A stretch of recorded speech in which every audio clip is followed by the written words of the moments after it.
As describe ni Jay kanina at saka ni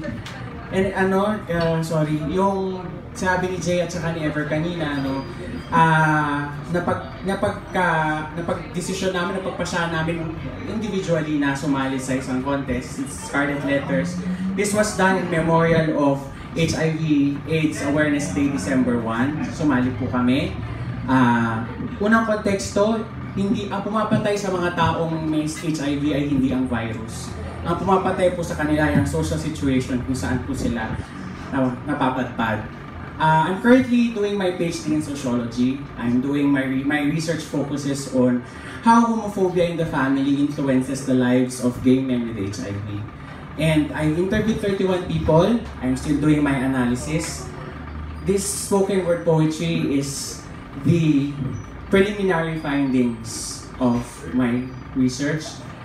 And second context, I'm offering this to a friend who refused to be labeled as an HIV positive person, as a person living with HIV. He didn't take the test. He suffered being immunocompromised. He died recently. AP para sa ito. The title of this piece is Anticipated Grieving or Maagang Pagluksa. This is a story of a homophobic father finding his son at the deathbed of AIDS. Hinga, hingal, hingalo. Hinga, hingal, hingalo. Papalubog na ang araw ng kamalayan mo at sa pagsapit ng gabi, pulang buwan ang sasalubong sa iyo. At kahit na matagal akong nawala sa tabi mo, anak, nandito na ako.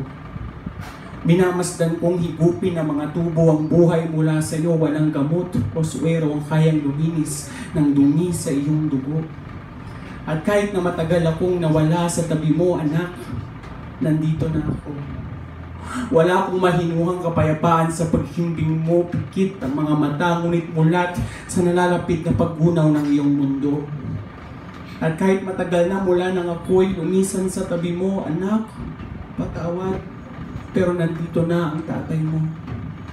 Pagkatapos ng maraming taon, hindi ito ang inaasahan kong pagkikita natin. Hindi ako makapaniwala sa anak kong tumambad sa akin. Hindi ang pinangarap kong lalaki na pamilyado at may malulusog na supling. Hindi sa isang magarang bahay na may pinagdiriwang na piging sa edad mong 26. Hindi ito ang inaasahan kong pagkikita natin. Hinga, hingal, hingalo, hinga, hingal, hingalo. Ilang dekada ang lamang ko sa iyo, ngunit higit ng sa iyo ang mga guhit sa mukha ko.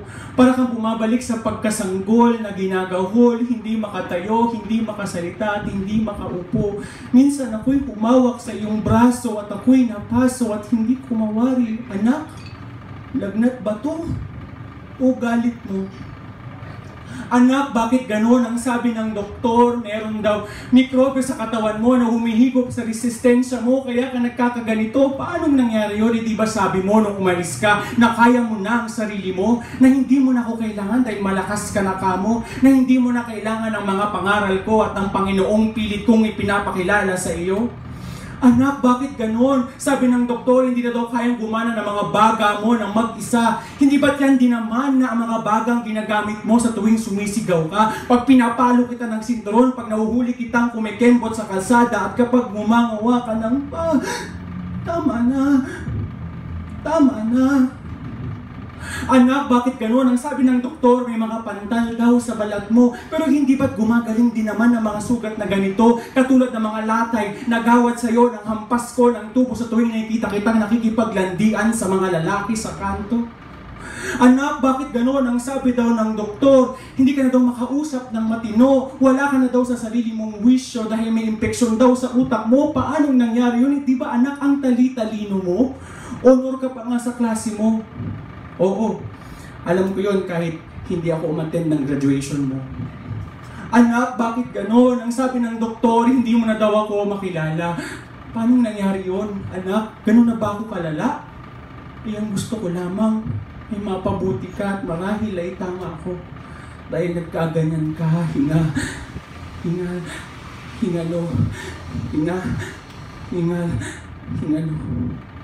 Hindi ito ang tamang ikot ng mundo. Hindi dapat ako ang nanonood sa pagpanaw mo. Ako dapat ang nauunang nalalagutan ng hininga kaysa sa iyo. Ikaw ang dapat naglalagay sa akin sa aking nicho. Ngunit habang minamasdan kitang unti-unting binabawian ng buhay, unti-unti ko ring inaamin sa sarili ko na anak, matagal na kitang pinatay. Anak, patawad sa maaga kong pagkitil sa iyo, sa pagputol ko sa mga daliri mo sa tuwing pipilantik ito, sa pagsampal ko sa mukha mo sa bawat pagtili mo, sa pagsipa ko sa baywang mo, sa bawat pagkembot mo, sa pagpaputok ko ng mapupulang labi mo, sa pagpapaulang ko ng mga salitang putang ina, tanga, gago, sa pagsunog ko ng mga palda mo at kamiso, at sa pagpasak ko ng Biblia sa labi mo, sa bibig mo hanggang sa magdugo ito.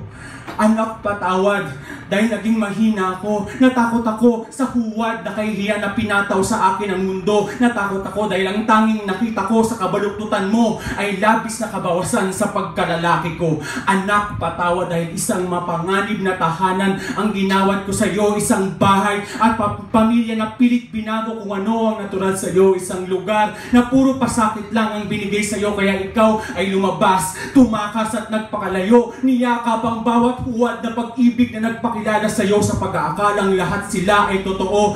Kaya binigay mo yung isip, diwa, katawan at ang durog mong puso sa pag-aakalang kaya nila itong gawing buo. Pero lalo ka nilang binaboy, pinunit ang iyong pagkatao, ipinasok ang sumpa sa iyong dugo. At habang kumakalat ang mikrobyo sa katawan mo, anak, nasaan ako? Nasaan ako? Anak, patawad dahil higit pa sa sakit na nilalabanan mo, ako ang mas naging higit na katunggali mo. Dahil sa sandaling sinabi ko ang mga katagang, wala akong anak na bakla, ay binura na kita sa mundo. Hingalo.